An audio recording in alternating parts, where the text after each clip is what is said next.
If you do not plan well, you'll be in a huge and worse situations. So please జర్మనీకి అయినా యూఎస్కి అయినా ఎక్కడికైనా master చేయడానికి వెళ్తుంటే ఆర్ వెళ్ళిన తర్వాత అయినా వెళ్ళక ముందైనా డెఫినెట్గా ప్లాన్ చేసుకుంటేనే మీరు సక్సెస్ అవుతారు. లేదంటే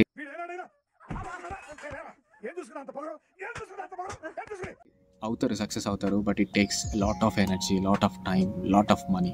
సో ఎందుకు అదంతా? సో దాట్స్ వై నా ఎక్స్పీరియన్సెస్, నా ఫ్రెండ్స్ ఎక్స్పీరియన్సెస్ని మీకు షేర్ చేసుకుందామని ఈ ప్రయత్నం. అండ్ అట్లనే ఎప్పుడు పాజిటివ్స్ కాకుండా, అంటే హార్డ్ రియాలిటీస్ అక్కడ ఎట్లా ఉంటుంది, సో అది తెలుసుకుంటే చాలా better. So that's why I'm going to share all. So let's start.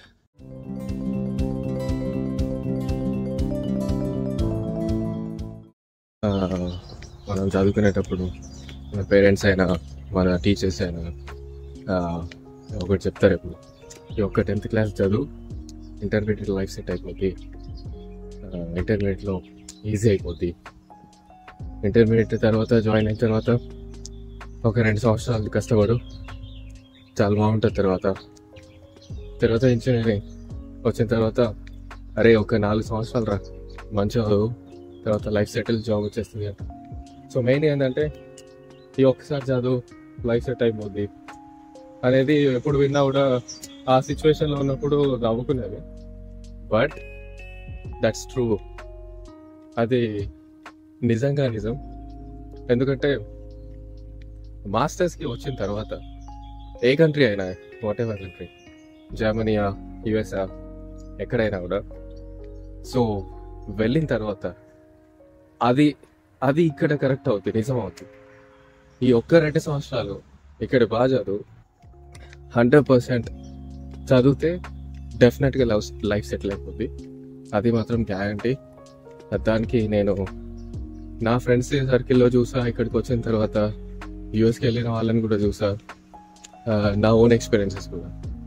So మాస్టర్స్కి వచ్చిన తర్వాత ఒక 2 సంవత్సరాలు కష్టపడితే లైఫ్ చాలా బాగుంటుంది. సో అదేంటనేది I'd like to share my experiences. నా ఎక్స్పీరియన్సెస్కి అట్లనే నా ఫ్రెండ్స్ ఎక్స్పీరియన్స్కి షేర్ చేసుకుందామని ఈ వీడియో స్టార్ట్ చేస్తాను. సో ఫస్ట్ పాయింట్ వచ్చి, ఏదైనా కంట్రీకి వెళ్ళే ముందు ఫస్ట్ థింగ్ మనం చేసేది university selections. I don't know యూఎస్లో ఎట్లుంటుందో నాకు తెలీదు, బట్ ఇక్కడ జర్మనీలో ఏంటంటే రెండు టైప్స్ ఆఫ్ యూనివర్సిటీస్ మ్యాక్సిమం మన ఇండియన్స్ అప్లై చేసుకునేది. ఒకటి టెక్నికల్ యూనివర్సిటీస్, ఇంకొకటి అప్లైడ్ సైన్సెస్. చాలామంది ఇట్లా థింక్ చేయకుండా జనరల్గా నాకు ఏదైనా అడ్మిషన్ వచ్చేది, సో తొందరగా వెళ్ళిపోవాలి, లైక్ మన ఇండియన్స్లో హరీనెస్ ఎక్కువ కనబడుతుంది, తొందరగా వెళ్ళిపోవాలి, ఏదో ఒకటి అని. So that's the first mistake what we do generally. అది ఏంటంటే ఇండియాలో ఉన్నప్పుడు మనకి ఏం పెద్దగా ఏదైనా చిన్న ప్రాబ్లమ్స్ చేసినా, మిస్టేక్స్ చేసినా కూడా పెద్ద ఎఫెక్ట్ మనకు కనిపించకపోయేది. బట్ ఒకసారి బయటికి వచ్చిన తర్వాత దట్ ఈస్ సో మచ్ మీరు చాలా ప్రాబ్లమ్స్ ఫేస్ చేయాల్సి వస్తుంది సరిగా ప్లాన్ చేయకపోతే. సో రాకముందే నా ఫోకస్ ఏంటి, నేను ఎటువంటి యూనివర్సిటీస్, అసలు నా టార్గెట్ ఏంటి, నేను వెళ్ళిన వెంటనే విత్ ఇన్ 2 yearsలో నా స్టడీస్ కంప్లీట్ అయిపోయి నేను జాబ్ చేయాలి, లేదా నేను పిహెచ్డి చేసుకుంటా, డాక్టరేట్ చేసుకుంటా, సో అట్లా సైంటిఫికల్గా వెళ్ళిపోతా అంటే ఇక్కడ డిసైడ్ అయితే దానికి తగ్గట్టు you can choose some universities. Like only job focus అయితే అప్లైడ్ సైన్సెస్కి అప్లై చేసుకొని రావడం బెటర్. లేదు నేను రీసెర్చ్ ఓరియంటెడ్గా వెళ్ళిపోతా అంటే టెక్నికల్ యూనివర్సిటీస్కి అప్లై చేసుకోవడం బెటర్. First thing accommodation. మాస్టర్స్కి రావడానికి అడ్మిషన్ వచ్చిన తర్వాత మీరు ఫస్ట్ చేయాల్సింది, ఎక్కడైతే మీకు అడ్మిషన్ వచ్చిందో అక్కడ ఆ యూనివర్సిటీలో అందులో డామ్స్ వెతుక్కొని అందులో అప్లై చేసుకొని, ఇండియా నుండి డామ్ వస్తే దట్ ఈస్ కంప్లీట్లీ డిఫరెంట్, డామ్ రాకపోతే that is also completely different. So ఈ రెండు చాలా చాలా చేంజ్ చేస్తాయి మన ఇక్కడ వచ్చిన తర్వాత ఏంటి ఎట్లా అనేది. సో నన్ను I tell differences like dam తీసుకోకపోతే ఎలా ఉంటుంది, డామ్ తీసుకుంటే ఎలా ఉంటుంది అని. సో డామ్ వస్తే మీకు డామ్ అంటే ఏంటంటే university accommodation. So you'll stay near by university and lot of students అందరూ ఉంటారు అక్కడ. అందరికీ ప్రైవేట్ సపరేట్ రూమ్, సో వాళ్ళకి సపరేట్ కిచెన్. సో ఏంటంటే యుల్ స్టే లోన్. సో ఇందులో మెయిన్గా బెనిఫిట్స్ ఏంటంటే మీరు first of all Germany. So మనం ఫస్ట్ ఏంటంటే అడ్మిషన్ రావాలి, మాస్టర్స్ అలా వస్తున్నప్పుడు తప్ప మనకి లాంగ్వేజ్ అక్కడ పెద్దగా రాదు.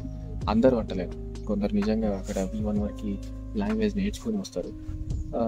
లాంగ్వేజ్ రాకపోతే ఇక్కడికి వచ్చిన తర్వాత చాలా ప్రాబ్లమ్స్ ఫేస్ చేయాల్సి వస్తాయి. ఎందుకంటే ఎక్కడ ఆఫీస్లో వెళ్ళినా ఏదన్నా చేద్దామన్నా ప్రతిదీ జర్మన్లోనే ఉంటుంది, మనకు అర్థం కాదు. సో ఏం అర్థం కాకపోతే అన్నిటికీ సైన్ పెట్టేస్తాం ఎక్కడ పడితే అక్కడ.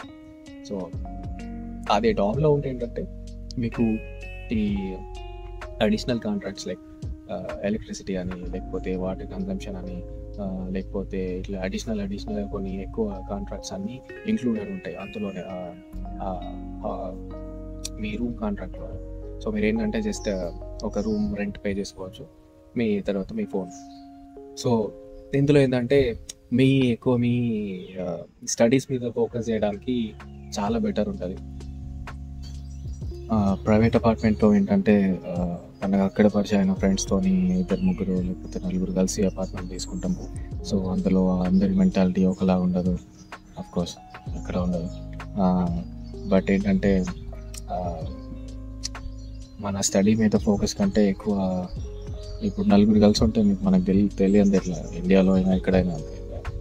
ఓడు ఫుడ్ చేయాలని, లేకపోతే ఓడు ఈ వర్క్ చేయాలని, లేకపోతే ఓడు మూడు బాగుండదు, ఓడు ఇల్లు మిస్ అవుతూ ఉంటాడు, ఒకడు గర్ల్ ఫ్రెండ్ మిస్ అవుతూ ఉంటాడు. సో ఈ లోకల్ పంచాయతీ అంతా నడుస్తూ ఉంటుంది మన ప్రైవేట్ అపార్ట్మెంట్స్లో. సో వాళ్ళకు కూడా అది that's not a good thing. అంతే అక్కడి నుంచి ఇక్కడ దాకా వచ్చి మళ్ళీ అది లోకల్ పంచాయతీ పెట్టుకుంటే టైం వేస్ట్. ఇక్కడ ఏంటంటే మెయిన్గా టైం, మనీ, ఈ రెండు every second is important. So ఆ ఫోకస్ ఉండదు అందులో. మళ్ళీ తర్వాత నువ్వు ఫుడ్ చేయలేదని, నువ్వు ఇది గడగలేదని, నువ్వు అది గడగలేదు.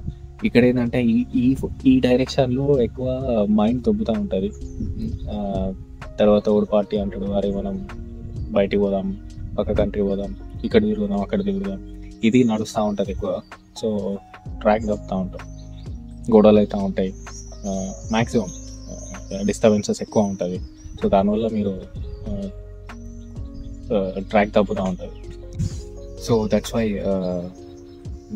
నా ఒపీనియన్, నా ఎక్స్పీరియన్స్తోని ప్రైవేట్ డామ్లో ఉండడం చాలా బెటర్. ఎందుకు అనేది నెక్స్ట్ ఎక్స్పీరియన్స్లో చెప్తాను మీకు.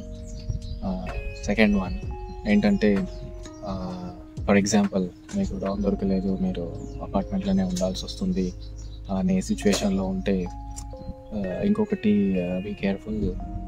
మనం ఏదన్నా కాంట్రాక్ట్ సైన్ చేద్దామనుకున్నా కొంచెం బాగా ఆలోచించి చేయాలి. So again my second experience, it's worst experience here. ఇక్కడ మనకే కాదు, ఈ ఎక్స్పీరియన్స్ జర్మన్స్కి కూడా దే డోంట్ లైక్ ఇట్. ఎందుకంటే ఏదైనా కాంట్రాక్ట్ తీసుకున్నాను అనుకోండి, ఫర్ ఎగ్జాంపుల్ ఇంటర్నెట్ కాంట్రాక్టా, లేకపోతే మీ ఫోన్ కాంట్రాక్టా, ఏదైనా ఇక్కడ ఏంటంటే అన్ని కాంట్రాక్ట్ బేసిస్ నడుస్తుంది. ఫర్ ఎగ్జాంపుల్ నా ఎక్స్పీరియన్స్ ఏంటంటే, నేను డామ్ దొరకలేదు, so I use to stay with my friends. అందులో ఏంటంటే ఒక పర్సన్ వచ్చి హౌస్ కానీ, ఇంకొక పర్సన్ వచ్చి ఇంకొక దానికి, ఇంకొక పర్సన్ వచ్చి ఫుడ్కి, ఇంకొక పర్సన్ వచ్చి ఇట్లా 4 మెంబర్స్ ఒక్కొక్కరు బ్యాంక్ డీటెయిల్స్ ఇచ్చేస్తాం మనం. సో అదేంటంటే ఎవ్రీ మంత్ కట్ అవుతూ ఉంటుంది. సో నాకేంటంటే నేను ఇంటర్నెట్ ఇచ్చుంటాను. సో అదేంటంటే ఒక 2 years కాంట్రాక్ట్ ఉంటుంది. సో 2 years కాంట్రాక్ట్స్ అంటే ఎవ్రీ మంత్ ఇంకా నువ్వు క్యాన్సిల్ చేసే వరకు మన అకౌంట్ నుంచి వెళ్ళి మనీ కట్ అవుతూ ఉంటుంది. మనం అపార్ట్మెంట్లో ఉన్నా లేకపోయినా, మన ఫ్రెండ్స్ కూడా అందులో ఉన్నా లేకపోయినా, ఆ అపార్ట్మెంట్ కంప్లీట్గా ఖాళీ ఉన్నా మీ కాంట్రాక్ట్ వరకు మనీ పే చేయాల్సి వస్తూ ఉంటుంది. వెంటనే వెళ్ళి క్యాన్సిల్ చేసుకోవడానికి ఉండదు. ఇంకొకటి మన దరిద్రం కొద్దీ ఏంటంటే 2 years కాంట్రాక్ట్ కదా, 2 years అయిపోయే 3 months ముందు మనం అప్పుడే 3 months ముందే కాంట్రాక్ట్ క్యాన్సిల్ చేయడానికి అలో ఉంటుంది. అప్పుడు కూడా మర్చిపోయి మనం నెగ్లెక్ట్గా ఉంటే అది మళ్ళీ నెక్స్ట్ ఇయర్కి ఎక్స్టెండ్ అయిపోతుంది. నువ్వు ఆ ఇంట్లో ఉన్నా లేకపోయినా, నువ్వు వాడుతున్నా వాడకపోయినా కంపల్సరీ. సో ఇదేంటంటే అదేంటంటే వేస్ట్ ఆఫ్ మనీ. ఇక్కడ జర్మన్స్కి కూడా చాలామంది ఐస్పోర్ట్ many people they also said like అది ఇంకా ఇక్కడ అట్లనే. So that's why they make everything as a note. ప్రతి ఒక్కటి వాళ్ళు ఒక పంక్చువల్గా ఒక వాళ్ళ డీలింగ్ వేరే ఉంటుంది. వాటిని మనం ఏంటంటే ఆ పని చేసుకుంటూ మర్చిపోతూ ఉంటాం. సో అక్కడ నాకు పెద్ద బొక్కబడి ఉండే, ఒక 2 years గట్టిగా నేను పే చేయాల్సి వచ్చింది అందులో లేకుండా. అట్లనే చాలామంది ఫ్రెండ్స్ ఒక దాంట్లో ఒక్కొక్క దానికి బిస్కెట్ అవుతూ ఉంటాం మనం. సో అందుకే ఏదైనా కాంట్రాక్ట్ తీసుకునే ముందు కంపల్సరీ ఆలోచించి తీసుకునేది బెటర్. ఇంకొకటి, తీసుకున్న తర్వాత కూడా దాన్ని మెయింటైన్, దాని రెగ్యులర్ అప్డేట్స్, దాన్ని గుర్తుపెట్టుకోవడం, లేకపోతే రిమైండర్స్ పెట్టుకోవడం. కొన్ని కాంట్రాక్ట్స్ ఇప్పుడు ఎండ్ అయితే అని దానికి మనం స్కెడ్యూల్స్ పెట్టుకుంటే సో ఇట్ ఈస్ చాలా బెటర్. సో అదొకటి మెయిన్గా. ఎందులో ఏలు పెట్టొద్దు ఇటువంటి కాంట్రాక్ట్స్లో. పెట్టినా కూడా జాగ్రత్తగా ఉండాలి, లేదంటే మనీ వేస్ట్ అయిపోతుంది. నెక్స్ట్ థింగ్ వచ్చి ఇండివిజువల్ అపార్ట్మెంట్లో ఎందుకు ఉండాలి వస్తుంది అనే రీజన్ ఏంటంటే, ఉంటే ఎందుకు బెటర్ అంటే ఏంటంటే, మన ఇండియాలో బ్యాచిలర్ స్టడీస్కి ఇక్కడ జర్మన్ స్టడీస్కి కంప్లీట్గా ఫరక్ ఉంటుంది, మస్తు తేడా ఉంటుంది. ఏంటంటే ఇక్కడ ఇప్పుడు మన ఇండియాలో ఇంజనీరింగ్ ఒక 30 పేపర్లు మనం రాసినామంటే పాస్ అయిపోతాం. అందులో నువ్వు సినిమా స్టోరీ రాయి, పాటలు రాయి, ఏదైనా రాసినా కూడా పాస్ అయిపోతాం. అది కూడా తెలియకపోయేది నాకు ఇంజనీరింగ్ చదివేటప్పుడు. 3rd yearలో తెలిసింది.